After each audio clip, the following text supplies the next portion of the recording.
கிறிஸ்துவுக்குள் பிரியமுள்ள சகோதர சகோதரிகளே, பலன் தரும் தேவன் எபிசோட் 1503 கர்த்தரை துதிக்கிறேன், மகிமைப்படுத்துகிறேன்.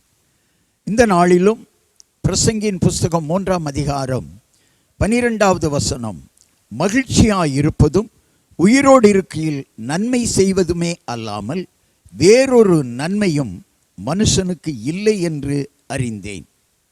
பிரசங்கி சொல்லுகிறார், மகிழ்ச்சியாயிருப்பதும் உயிரோடு இருக்கையில் நன்மை செய்வதும்.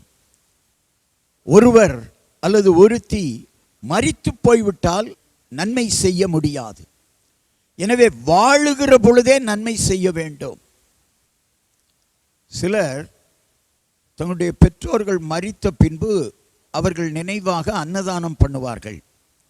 ஆனால் வாழுகிற பொழுது பெற்றோரை கவனித்திருக்க மாட்டார்கள், பெற்றோருக்கு உதவி செய்திருக்க மாட்டார்கள். வாழுகிற பொழுது நன்மை செய்ய வேண்டும், வாழுகிற பொழுதே மகிழ்ச்சியாய் இருக்க வேண்டும். அப்போஸ்தலனாகிய பரிசுத்த பவுல் பிலிப்பியர் 4:4 கர்த்தருக்குள் எப்பொழுதும் சந்தோஷமாயிருங்கள், சந்தோஷமாயிருங்கள் என்று மறுபடியும் சொல்லுகிறேன் என்கிறார். மகிழ்ச்சியாயிருங்கள். ஜீவனோடு வாழுகையிலே மற்றவர்களை நினையுங்கள், நன்மை செய்யுங்கள். கண்களை மூடி ஜெபிக்கலாம்.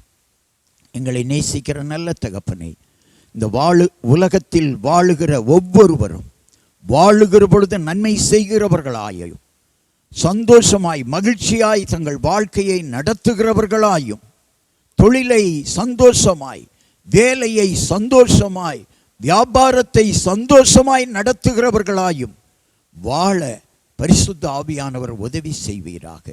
சந்தோஷமாய் வாழுங்கள், மகிழ்ச்சியாய் வாழுங்கள், மற்றவர்களுக்கு நன்மை செய்து மகிழ்ச்சியாய் வாழுங்கள்.